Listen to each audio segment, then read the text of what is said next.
Halo semua, selamat datang di channel kami, Jurnal Kriminal bersama saya Atikah Walu.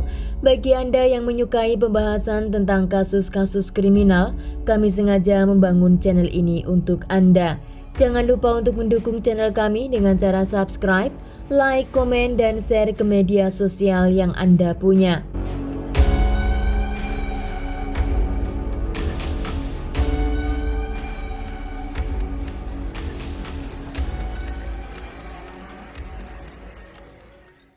Alisa Default, dia berusia 30 tahun saat kejadian pada tahun 2018 silam.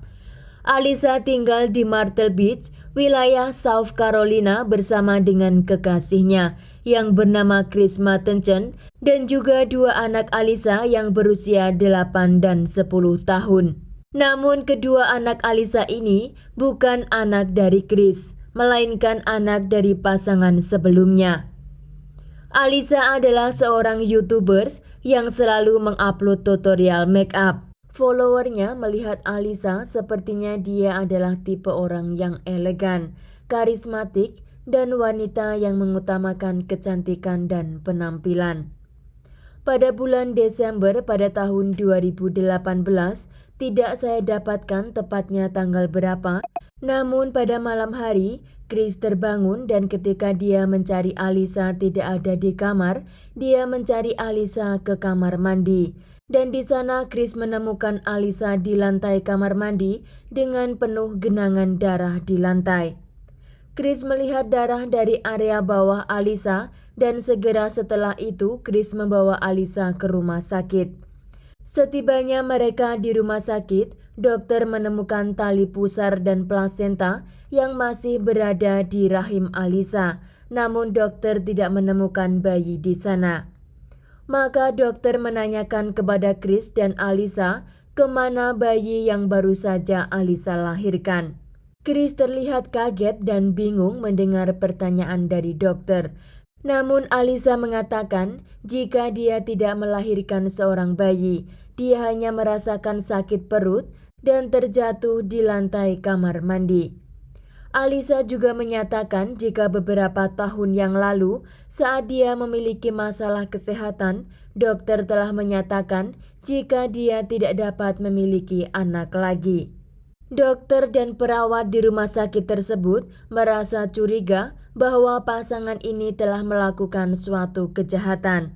Chris yang masih dalam keadaan bingung, dia berusaha menjelaskan bahwa dia tidak pernah melihat bayi di rumahnya dan juga tidak pernah melihat jika Alisa pernah hamil. Dokter dari rumah sakit tersebut yang sudah merasa curiga, mereka langsung menghubungi polisi untuk melakukan investigasi lebih lanjut tentang apa yang sebenarnya terjadi. Polisi datang ke rumah sakit, namun Alisa terus menyangkal jika dia baru saja melahirkan bayi. Begitu juga dengan Chris.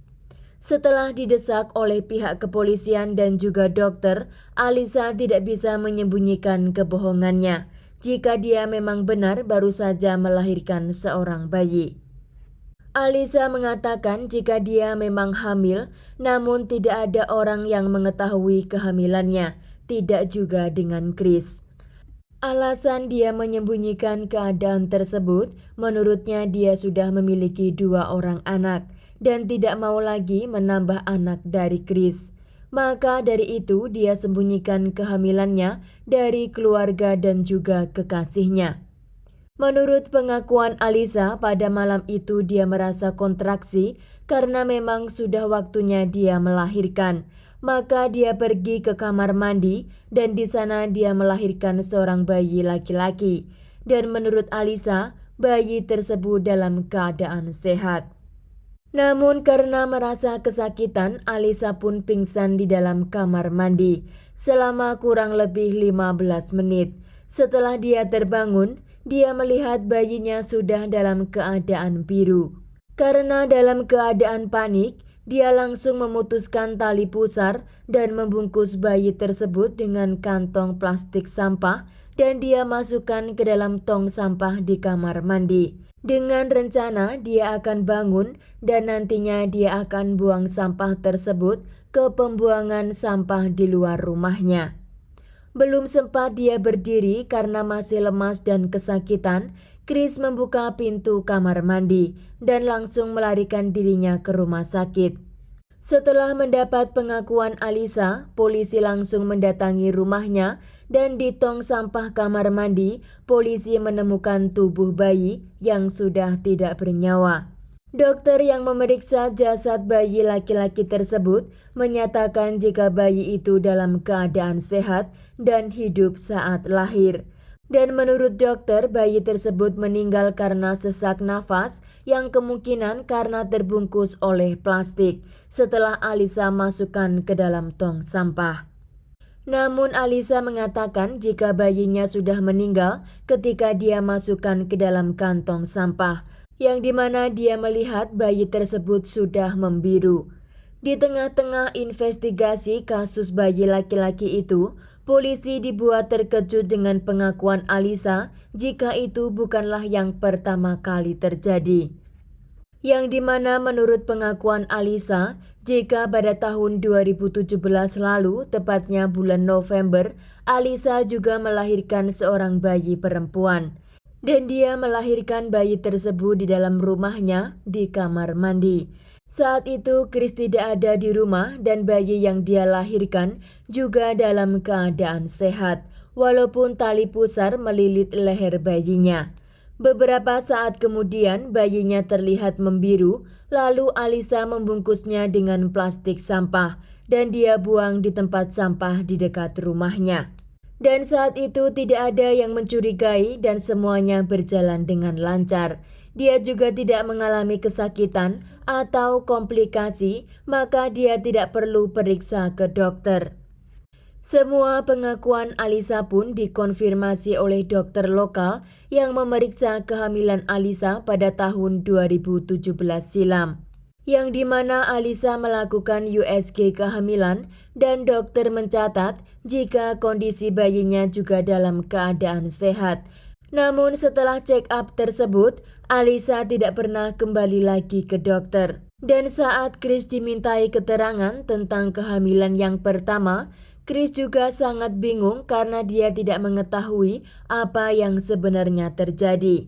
Karena pada kenyataannya dia sangat mengharapkan anak dari Alisa. Tetapi beberapa tahun yang lalu setelah bersama dengan Alisa, Alisa mengatakan jika dia punya masalah dan tidak akan bisa lagi punya anak.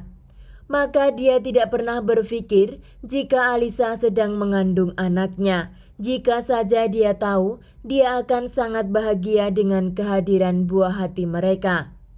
Namun dia tahu perubahan pada tubuh Alisa pada tahun 2017 silam. Dan saat itu dia tidak berani menanyakan perubahan tersebut karena takut menyinggung hati Alisa. Dan dia juga ingat pada tahun 2017, ibu dari Alisa saat berkunjung ke rumahnya, dia menanyakan kepada Alisa, apakah dia dalam keadaan hamil, karena memang terlihat perubahan dari tubuh Alisa. Namun Alisa tidak menjawab pertanyaan ibunya dan dia sangat marah sekali. Maka dari itu tidak ada yang berani menanyakan lagi perubahan tubuh Alisa yang kedua kalinya. Dan pada bulan November pada tahun 2017, Chris ada kunjungan ke luar kota, tepatnya ke rumah keluarganya. Namun Alisa menolak untuk diajak dan dia memilih tinggal di rumah bersama kedua anaknya. Chris pun tidak begitu mencurigai dengan alasan Alisa, namun yang dia curigai saat dia kembali pulang ke rumah, dia melihat Alisa mengalami perubahan yang sangat drastis, yang dimana dia terlihat kurus dan ketika ditanya Alisa menjawab jika saat dia tidak berada di rumah, dia melakukan diet ketat dan rutin pergi olahraga. Chris pun percaya dengan apa yang dikatakan oleh Alisa dan tidak menanyakan lebih lanjut, walaupun dia merasa ada yang aneh dengan perubahan tubuh Alisa. Banyak orang yang tidak percaya dengan versi Chris yang menyatakan jika dia tidak tahu tentang kehamilan Alisa, karena mereka tinggal dan tidur bersama. Namun polisi dan penyelidik percaya dengan versi Chris, dan Chris bebas dari segala tuduhan keterlibatan atas kasus Alisa. Alisa setelah pulang dari rumah sakit, dia langsung dibawa ke tahanan. Pengacara Alisa mengajukan permohonan untuk dilakukan tes kejiwaan, namun hasil tes menyatakan jika Alisa tidak ada gangguan mental. Apa yang dilakukan Alisa memang murni sebuah kejahatan. Dalam persidangan, hakim menjatuhi hukuman selama 40 tahun penjara tanpa pembebasan bersyarat kepada Alisa atas kejahatan yang dia lakukan kepada kedua bayinya. Di saat dia mendengar hukumannya, Alisa menangis dan meminta maaf kepada keluarga dan juga Chris. Setelah persidangan berakhir, Chris mengatakan jika dia tidak bisa memaafkan Alisa atas kejahatan yang dia lakukan kepada kedua bayinya. Sekian kasus hari ini, jangan lupa tinggalkan like dan komen. Jika Anda tidak keberatan, klik tombol subscribe untuk mendukung channel kami. Terima kasih saya ucapkan kepada Anda para subscribers. Sekian, sampai jumpa di kasus berikutnya.